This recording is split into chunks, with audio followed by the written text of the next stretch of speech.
All right. So, this is just going to be a pretty quick post, basically referring to my improvements post that I've got to improve the game, blah, blah, blah, blah, blah, all that good stuff for maybe going to 9.1. As of writing that post, it was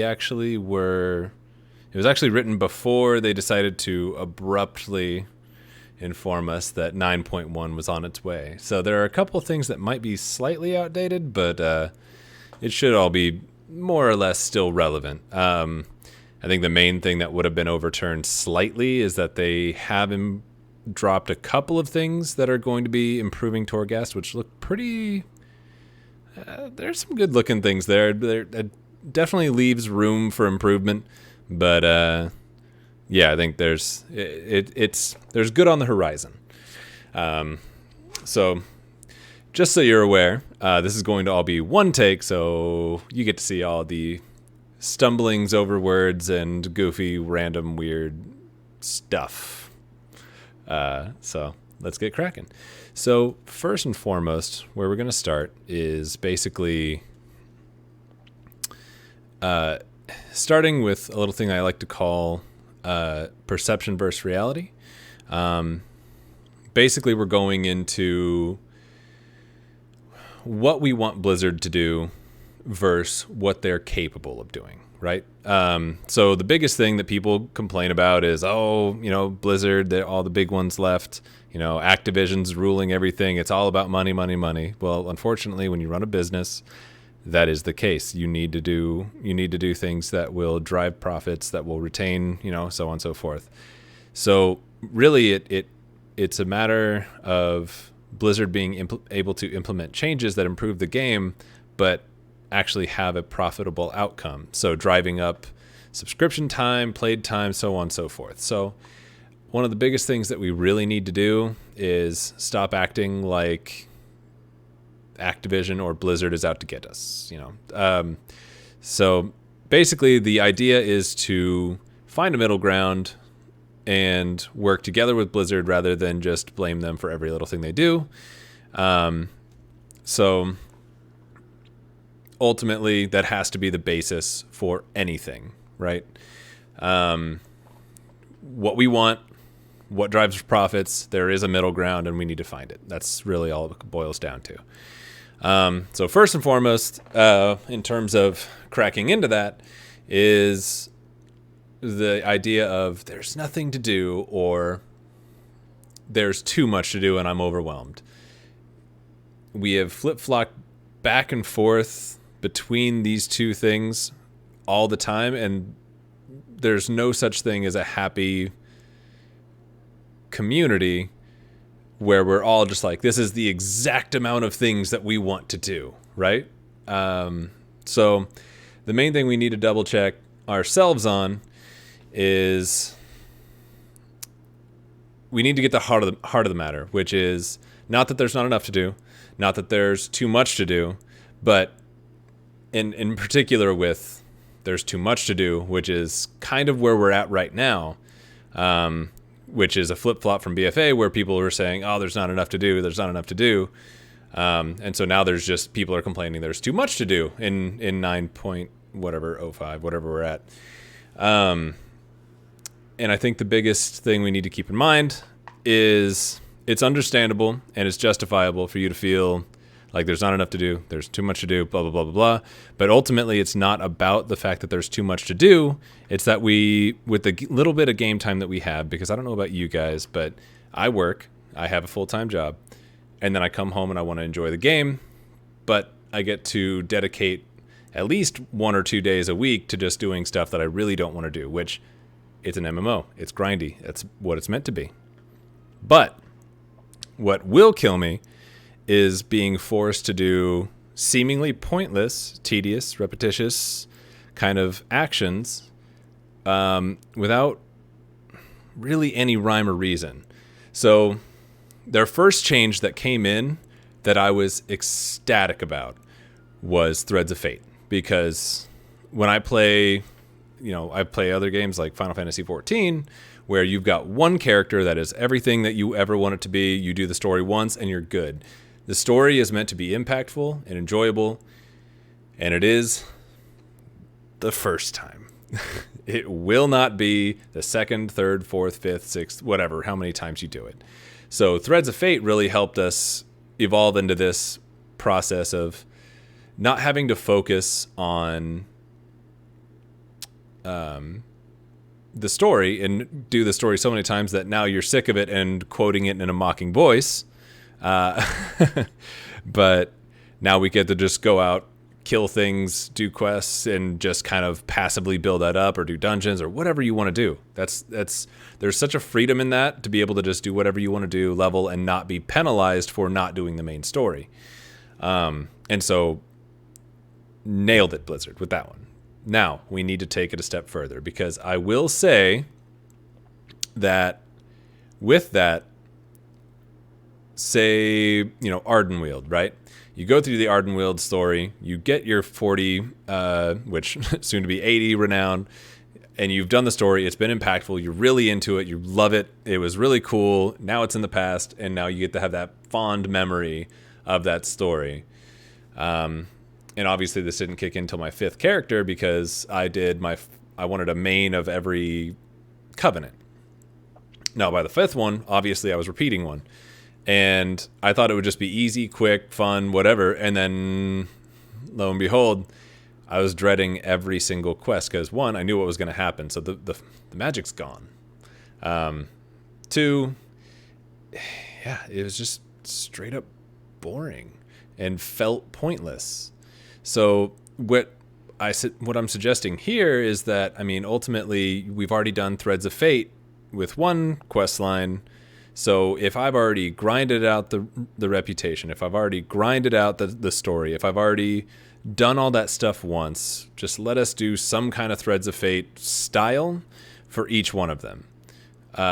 Because there's nothing more boring than being forced to do the same story that you once enjoyed, but now absolutely can't stand over and over and over again.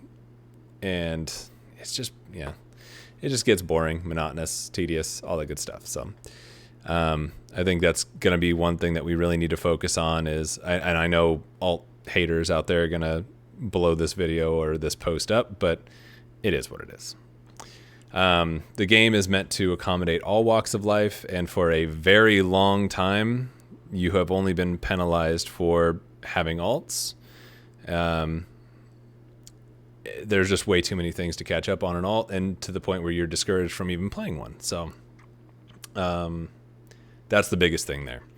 So what I'm proposing is just, with everything that is enjoyable one time, please make us only do it one time. Either way, I digress. So that's the biggest thing, is there's not too much for you to do. It's that you have to do boring, monotonous, tedious, repetitious things in order to achieve all of the things you want to get, all the mogs you want to get, all the mounts you want to get, all the, all that stuff that you want to get. You have to continuously run, Torghast, or as we call it, Borghast, Snorghast, plenty of other names out there. The Maw is just, again, it's cool to have this area where you can't even mount. You have to experience it on foot, eventually maybe get a mount, do it every day, but eventually we're sick of it, which, kudos to Blizzard. They've listened a little bit there, and we didn't have to, they made the Venari reputation while still maintaining reputation, like individual reputations. We were able to buy whatever our highest reputation was. And I don't know about you guys, but I am a huge reputation nerd. I've got, 102 plus at least reputations completely exalted. And I can tell you that nothing in any part of my desires includes grinding the same reputation twice. It's just not there. It's horrible, and I think we just need to go a step further. So we already did it with Venari. I think it's good to keep individual reputation levels. That way you're not getting a benefit from getting alts rep grinded. because that's the one thing we really want to avoid as well. Is we don't want alts to be a detriment, but we also don't want them to be a benefit to one character. That's super important, because that's the biggest like negative that alt haters are going to have is, well, I don't want to have to play alts in order to boost up my main. And that's understandable, because if you only want to play one character, you only play one character, baby. Plain and simple. But alt players have been absolutely terrified to play alts lest they lose progress on their main and so on and so forth. So I think we just need a little bit more balance there, and we've already seen some major things that Blizzard has dropped, and yet they still get demonized for every little thing they do. So please, step one, let off of Blizzard. They're doing their best to improve the game that we all call home, and we all love, and we all choose to be a part of. So it's kind of like a little family. Really messed up family, but a family. So we really just need to focus on the positives of Blizzard and then helping them fix the negatives rather than demonizing them. So good job, Blizzard. You've made some good changes, but let's make sure that we're not stopping at half measures and just going full bore and making the game really what it could be for all of us. Okay, moving on. So the biggest issue that I'm currently seeing in WoW has to do with covenants. Now, doing covenants feels unique, feels really cool, adds a lot of different play styles, so it's kind of along the lines of giving us more opportunities to make our character unique, really strong, regardless of the fact that you're primarily seeing, each class for each spec, for each, type of content being a particular thing because it's going to edge out. Obviously, that's going to be the case in most situations, but what we want to do is lessen that gap and really allow people to play what they want, especially because, say, with me, I like to do raids from time to time, not overly, not a big stickler on it has to be this, way, but I like raiding. My main two things are rated PvP and Mythic Plus.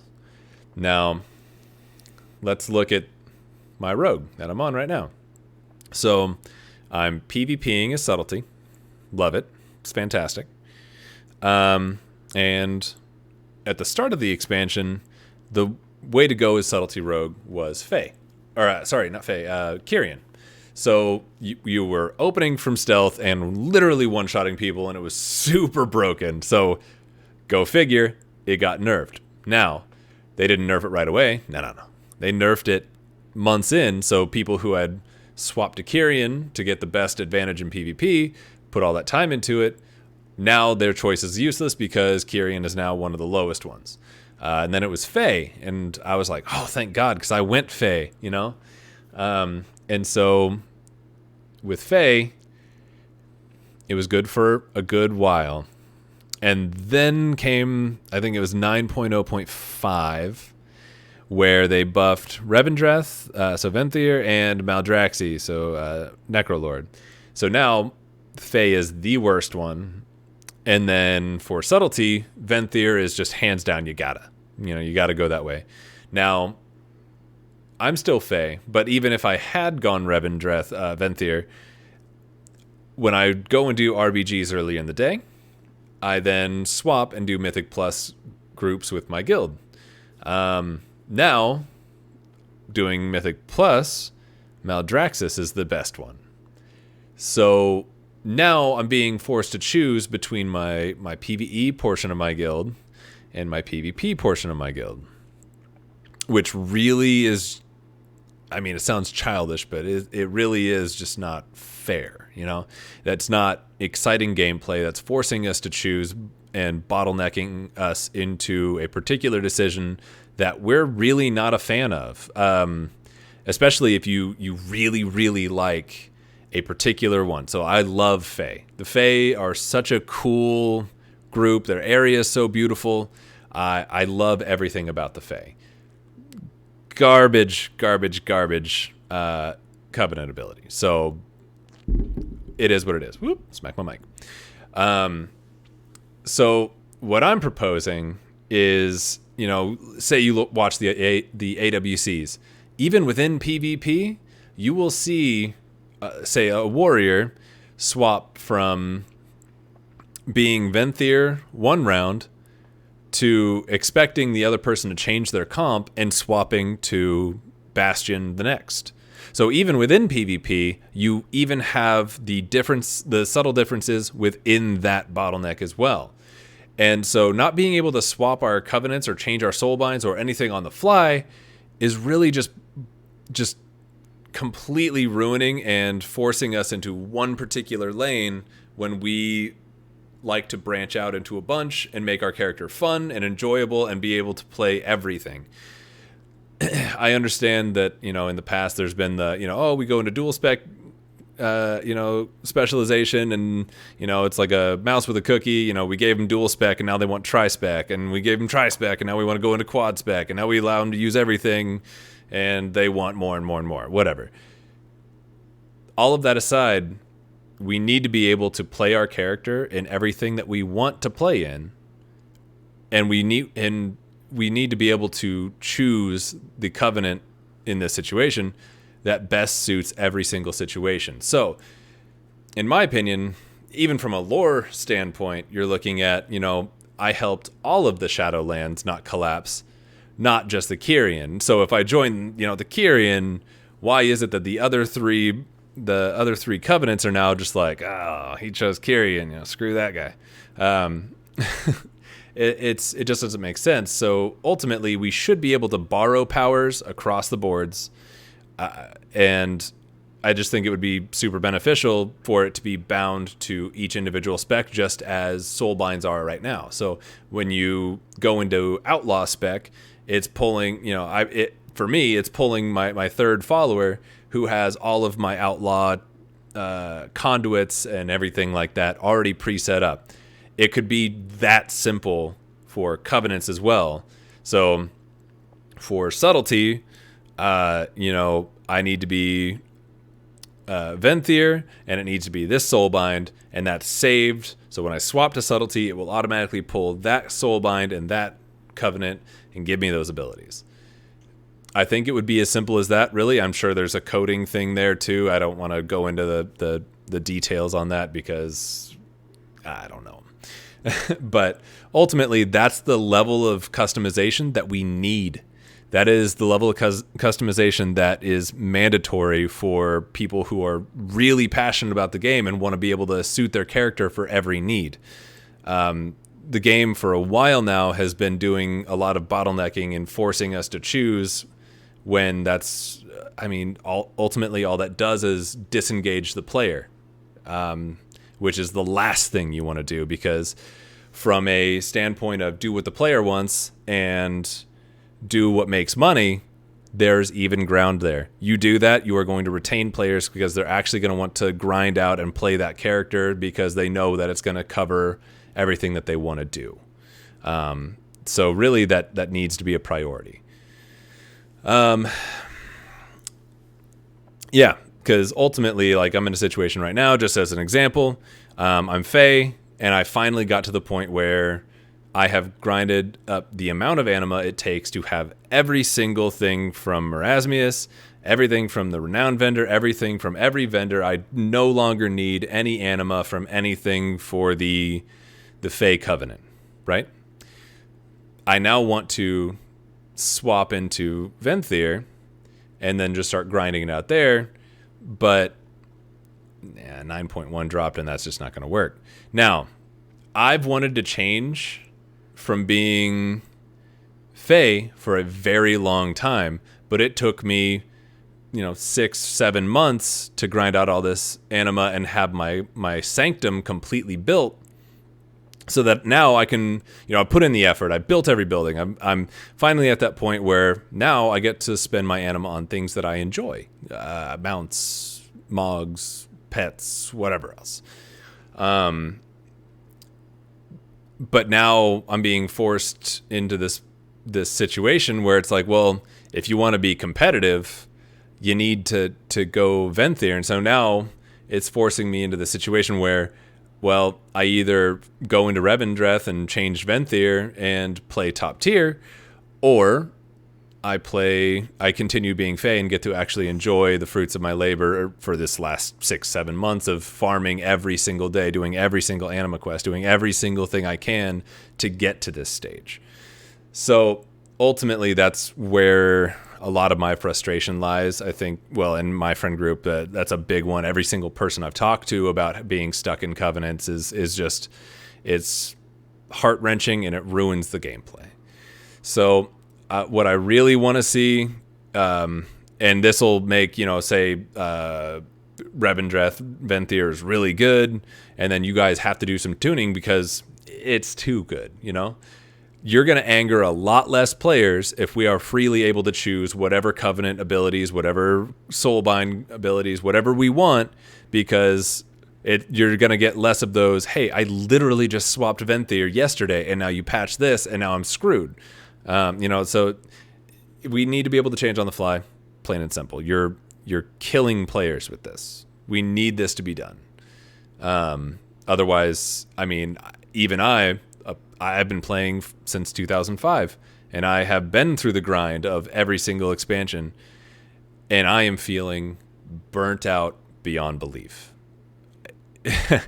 I've got Horde stuff literally everywhere. I've got WoW stuff just constantly in my life, and I am on the verge of quitting and joining Final Fantasy XIV again because the game has just made me feel that tired from having to constantly play and replay and replay and replay and replay. I understand that you need to drive up subscriptions and gameplay. Repeating the same stuff over and over again is not the way to do that. Plain and simple. Blizzard got its reputation by being a company for the players. And if you cease to be for the players, then the players are going to leave. Anyways, food for that. All right, so let's see. Sorry, I'm just looking at my little notes. Went on a nice little rant there. So, but yeah, I guess that really kind of comes down to another point that I'm looking to make here, which is, you obviously shouldn't be able to just grind 40 renown and then just have a soulbind with Venthyr and have 40 renown there and blah, blah, blah, blah, blah. I think the best way to go about this would be that you still choose a main covenant that you build, right? That's your main one that you can put points into, build the buildings, all that. That's your primary hub, but you should be able to borrow from the other ones. Now, even if that means that I still need to grind out those other ones and get 40 levels over there, just so long as we have the option, that is the most important thing. Now, granted, I promise you, if you force them to grind out all 4 covenants, 40 renown, all stories, everything like that, burnout is going to happen.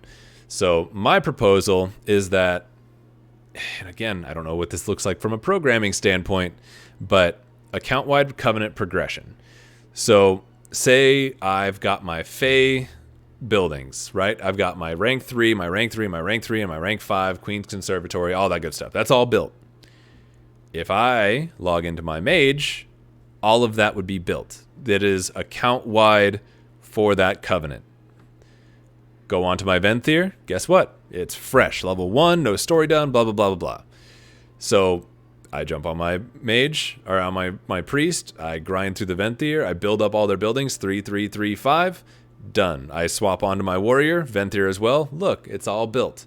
So that way, we are doing the story that we want to.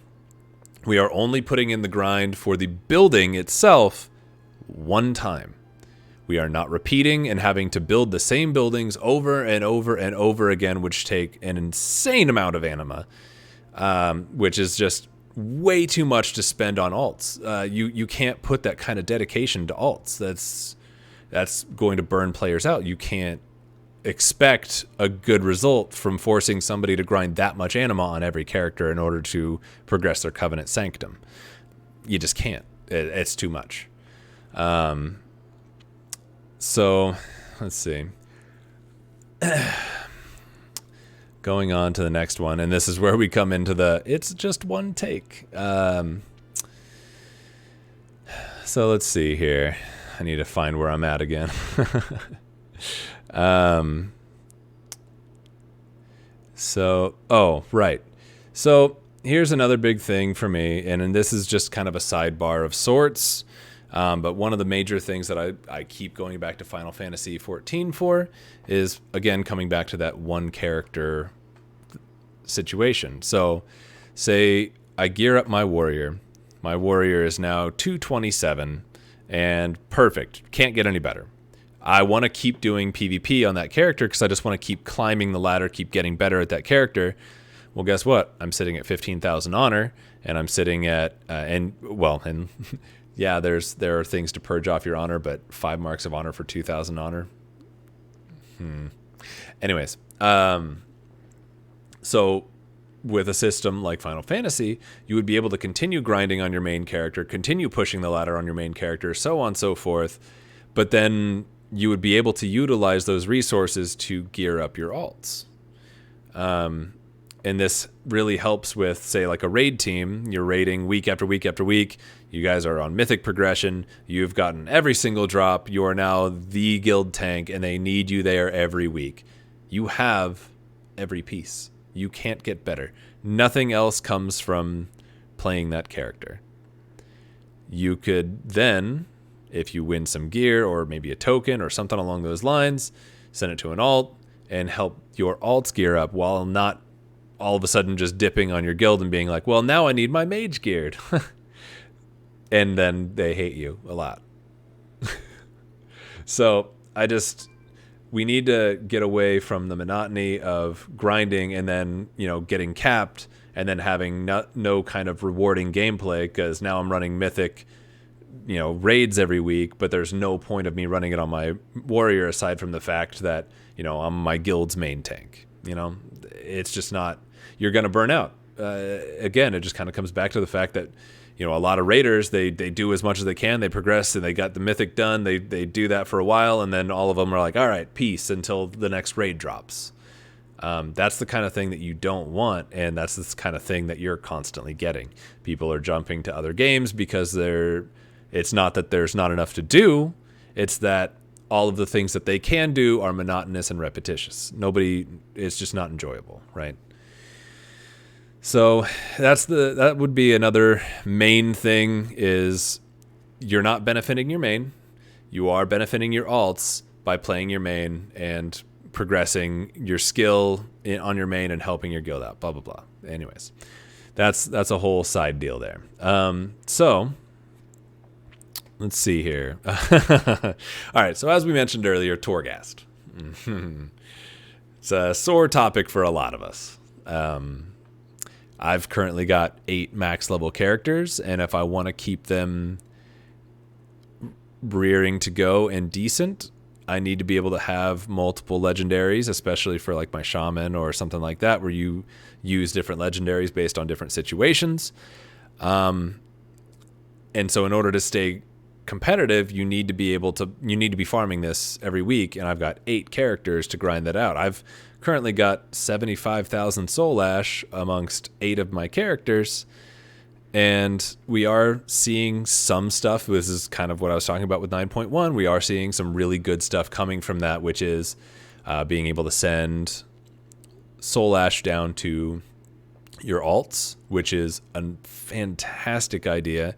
We are coming up on yet another half measure, which is having basically a tax taken out. There's an exchange rate that we lose some of our effort in the process of doing so, which just isn't a good system. It's yet another half measure. It's not great.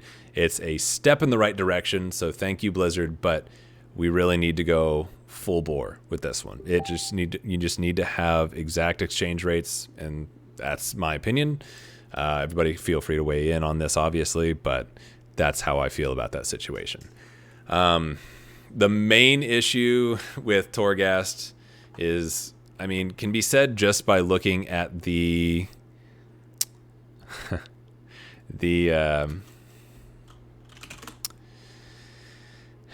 nicknames we've created. Snorghast, Boarghast, whatever else. I'm sure there are some inappropriate ones as well, but I'm going to stop there. Let's be real here. from playing Final Fantasy 14, I know it might be controversial, but this idea was something that was definitely inspired by Final Fantasy 14, deep dungeons. So you've got Heaven on High and you've got Palace of the Dead. It is its own entity. It's got its own levels. So gear you bring in literally doesn't have any value. You could go in there naked with bunny slippers and it will not affect anything because you have your own level, you have your own boosts, you have your own everything. So it's its own fun side quest, which is really fun because it allows you to progress on a separate scale that still benefits outside of Palace of the Dead by allowing you to make weapons and whatever else, but it also just kind of provides fun stuff incrementally and really just all around feels a lot more fun. On this topic, it also progresses almost endlessly.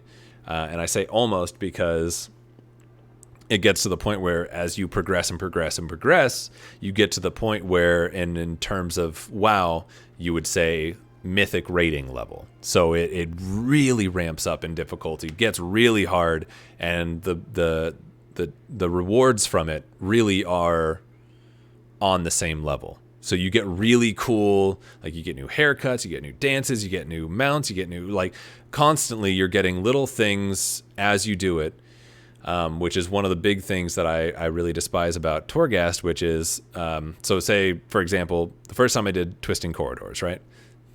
It was fun for 1 through 18. Still okay, on the second level, blah, blah, blah, keep going. We get on level, I think it was like 6 or 7. And then we're on floor 17, died, wiped, lost all that progression. And in 9.1, they're taking out the deaths, which is really cool. But for all the progression we would have done, say, if we were in Final Fantasy, we would have gotten a bunch of little bags as we cleared. And like the more we cleared the levels, there were more possibilities for like extra treasure and extra cool stuff. So it was incentivizing really full clearing the levels that you were doing if you wanted something from that tier. And so in Twisting Corridors, we did 17 levels and then we wipe inward out. And now all of a sudden, all of that time, all that hour and a half that we spent climbing 17 levels, you get literally nothing out of it. So what we really need is incremental rewards. So if we go up to 16 and then, 3 people have to leave and you can't complete it on your own or something along those lines, you had incremental rewards outside of this from progressing through that amount of stuff, if that makes sense. So rather than all of the reward being at the end, you're actually incentivized to just kind of play and play and play, and you get stuff as you go. And if you do wipe before the 18th level, you still got something out of your time. It wasn't a complete waste of time where you literally got nothing.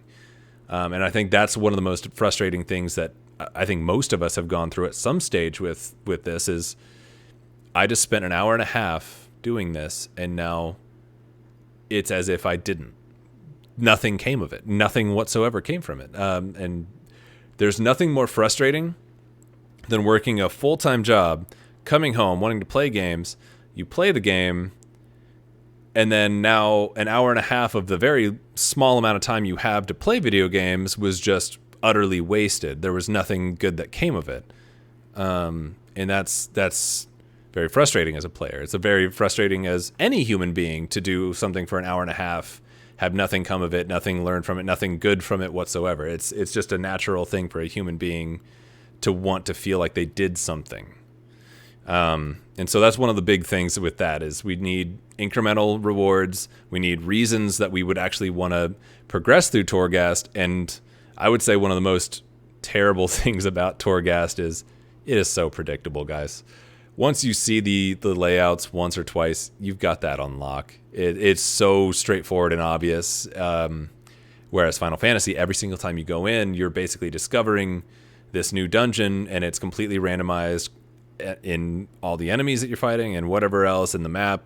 And so it's constantly changing, which is constantly making it an experience, an adventure. You're discovering is really enjoyable. Whereas Torghast, you open up the map, you can see the entire path all the way to the end, and you know exactly what's going to happen. You know exactly kind of enemies you're looking into. You know the level. It's just boring. Snorgast. So that's my biggest thing with that. There are obviously still some other things that are really cool, from the Final Fantasy version to Torghast. I am hearing that in 9.1 we're going to get like a separate tree that helps boost within Torghast alone, which is really, really cool. I'm really excited for that because that's ultimately driving towards the unique experience of doing that, which is honestly what made me really enjoy, say, like the Corruption, N'Zoth visions and stuff like that. Those were really cool. It had its own tree. You build, you progressed, you know, there was never a time you were doing nothing with your time, you know? But yeah, that's another big one. Oh man, what was the other thing? Yeah, so that's the biggest one. Oh gosh, here we are at another random weird moment. So all of that. There's one more thing I really wanted to hit on. This is the issue with just jumping into this, hey? Yeah, so those are my main things. If I remember it later, I'll say it again, I guess. Oh, and yeah, so say you're doing Twisting Corridors, you're on level 15, like I said, and they leave. In a Final Fantasy situation, you would be able to save that, leave, and then come back and start up at the same point. So that's another cool thing, but obviously I don't want to ask too much because we have to keep an eye out for what is within the realm of possibility for Blizzard. Just keep that in mind. I know I've said it before, but I just want to kind of remind everybody that's ultimately going to be a big thing that we need to keep our minds on. What can they do? What are actionable items that we can give them? And what are thoughts that will build the game rather than tear Blizzard down? Keep that in mind. All right, so let's see here. This is something that my friends and I have talked about for the better half of the last, I would say probably 8 to 10 years. A lot of people get absorbed into World of Warcraft for different reasons. And I honestly, there have been so many times I've quit and rejoined the game. I want to say probably 7 or 8 times now, for varying reasons. A couple different times it was out of your guys' control, whatever else.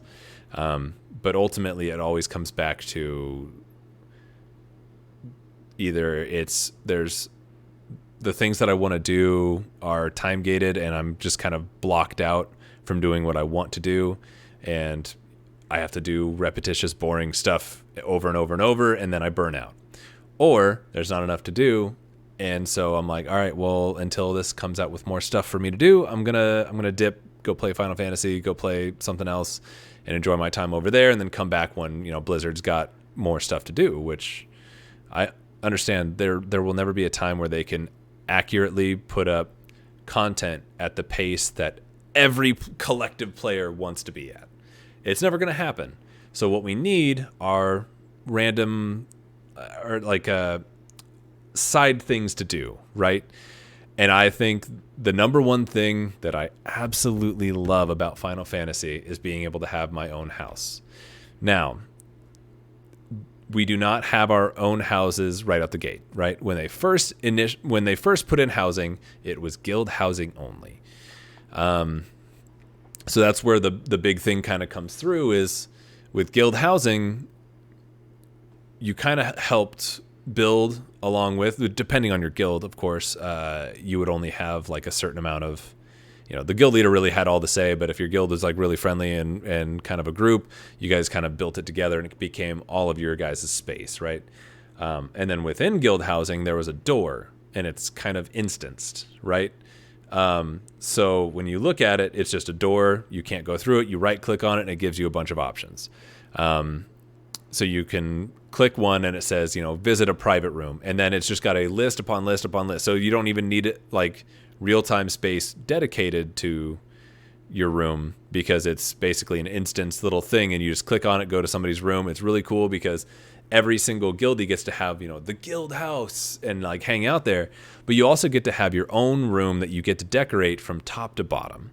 You get to choose, like, you get to build your own furniture. You get to put in whatever you want in there. You get to have, for example, I just got a ton of kegs on the side, like a rack of kegs, and, a coffin for a bed. And I've got like a dark purple chandelier, and you get to change the mood lighting on it. And you got a music box, so it plays particular music for when people come in.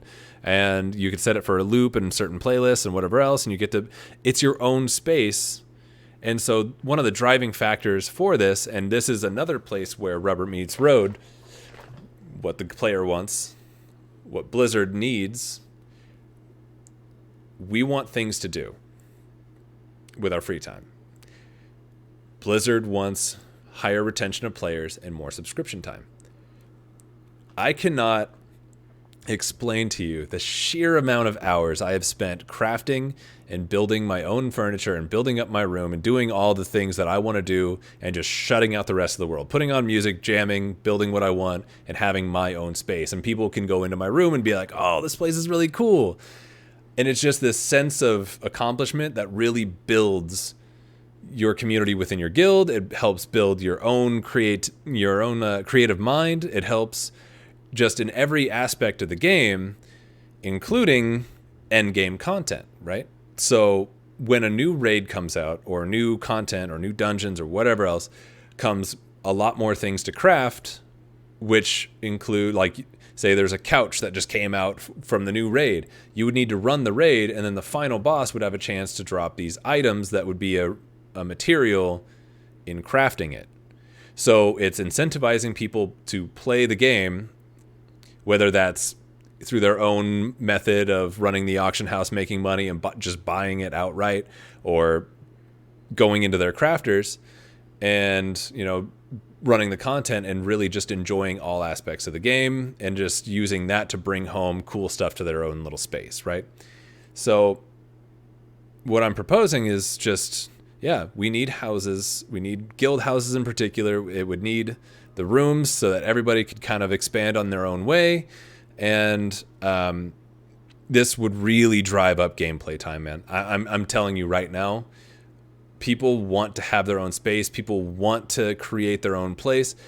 And I'm telling you right now too is, way back when, I lived, obviously back with my parents at some stage. So I didn't really have my own space much. And so being able to envelop yourself in the world of Warcraft, and being able to make your own space that is yours, you decorated it, everything is yours.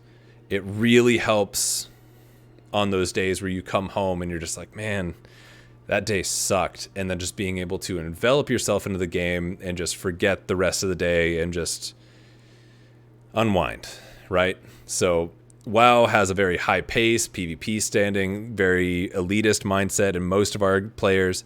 But what we need more than anything is something to just unravel our minds and play. And it would be infinitely better if we didn't have to rely on like Animal Crossing as an example to do it. We'd rather be able to stay in this world that we love so much and create something that we really enjoy. And that would be better for what's best for the gamer. And that's what's best for Blizzard, driving up subs and player retention. That's the way I see it. Everybody's feel free to drop your own opinions on the matter, but that's me and my friends have talked about it, and I cannot find a single con in the pros and cons list for this particular situation. I can't. It's for people who don't want to do housing, it's not affecting you. Why do you care? For people who want to go in and build their own space, it allows you to create your creative mind and just kind of like build it and just have a place to unwind and enjoy and all that. I'm seeing nothing but pros here and basically no cons unless somebody is incredibly pessimistic so far. But that's what the comment section is for. Let's be constructive, So that's one of the biggest things there. But I also think it would do, because like Professions in general have had a lot of falling out, falling back in, go out in, blah, blah, blah, blah, blah. We've seen a huge uptick in crafters ever since the legendaries got introduced, which is a great thing. I love it. I've always loved crafting, and I've always been a huge fan of having that, again, just something you can do that's not competitive. You can just build your character and just passively breathe, listen to music, and crank it out, right? And I think this would be a big thing. So, like, if you're doing a Mythic Raid team and you're getting these materials to be able to then craft it and sell it on the market board or auction house, and I just think it would really get crafters bustling again, like they were in the past. And I think it's a good idea. I think it's all pluses, no negatives, but again, feel free to utilize the comments and have a healthy discussion that helps build and create possible kinks in the chain and find solutions for them. So, let's see what else we got here.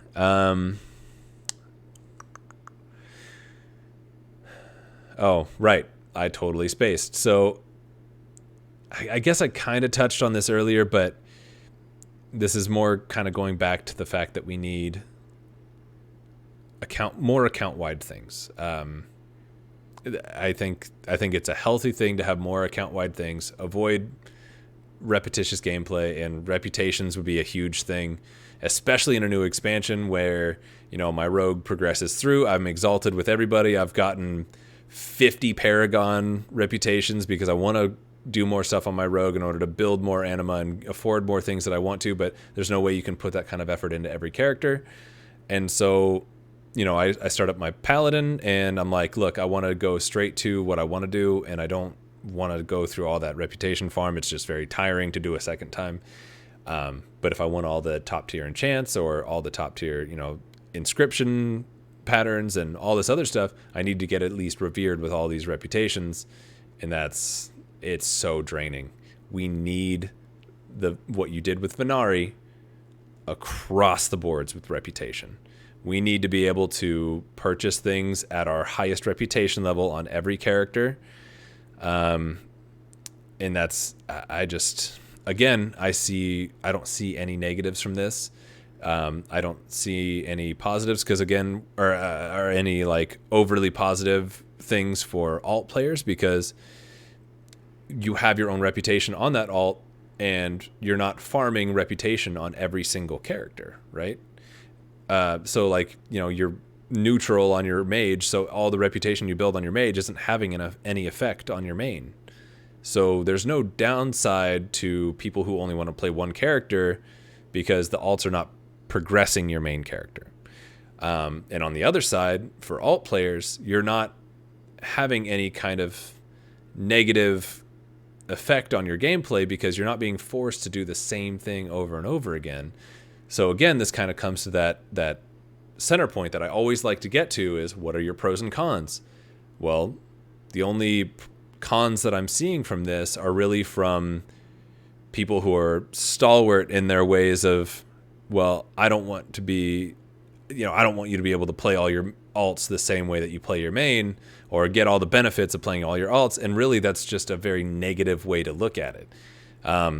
We need to be able to equally accommodate alt players and just one player or one character players equally. So if there are nothing but pros on one side with zero cons, there should be no reason we don't try to look into that and implement such a change, because it's going to do nothing but improve the game, player retention, subscriptions, so on and so forth. So that's my take. So that's ultimately the biggest thing, you know, and I kind of went through the post that I'm going to be linking this video to. From start to finish, I kind of jumped around a little bit, but there's also a summary section at the bottom that you can kind of look through and take a look at, get an idea for all that pretty quickly through the summary section. I know this video is a little long, but if you want to be doing something else while listening to this is the primary reason why I created this video. And the primary reason why it took so long to make the post, because I ultimately wanted to hit anybody who just wanted to listen, anybody who wanted to long wind read, anybody who wanted bullet points, or anybody who wanted to read along and listen. I really would just wanted to hit every aspect of this because me and my friends have talked about all of this stuff a lot, and we think, after all of us collectively playing, I've got 15 years, my friends got 10 years, my, other friends got 8 years. Like, we've played this game for so long that it's a part of our being, and we just want to see it improve. And we hate to be in a situation that we kind of are right now, which is, what other games should we start thinking about playing? Because this game's just tearing us down. So I really hope that this gets bumped and seen by the right people at Blizzard, because this only comes from a state of me wanting to improve the game, make this world what we want it to be, really enjoy the game for what it is, rather than be forced to play this day in and day out doing something we don't enjoy and then eventually burning out and not wanting to play anymore. So yeah, take it as you will. So that's all we got. I hope you guys enjoyed the video. I hope you enjoyed the post. I hope enjoyed all of this. I'm going to be posting it here shortly. We're like a couple days out from 9.1, but I think a lot of this will still have a lot of benefit to the game itself, and I just really want to see somebody with an open mindset at Blizzard seeing this and seeing if we can implement some changes that'll really go a long way for both the gamer and Blizzard. Let's I hesitate to say it, so I'm going to say it a different way, but let's make Blizzard really good again, because we all know we've had different high points, different low points. We all have disagreements as to when those highs and lows were. And I just really want to come together as a community, lay out the pros and cons, and get this game exactly where we all want it collectively, right? So anyways, long-winded. Thanks for watching. I'm going to go ahead and close down the video and get it posted here shortly. So let's keep the comments constructive rather than deconstructive, because that literally does nothing but tear it down and makes your point moot altogether. Like, if you're angry and all that other stuff, you're just going to make your point completely invalid. And I would rather see all types of people have their input valued and put to test and kind of all that. So take care, guys. Thanks for watching. Bye.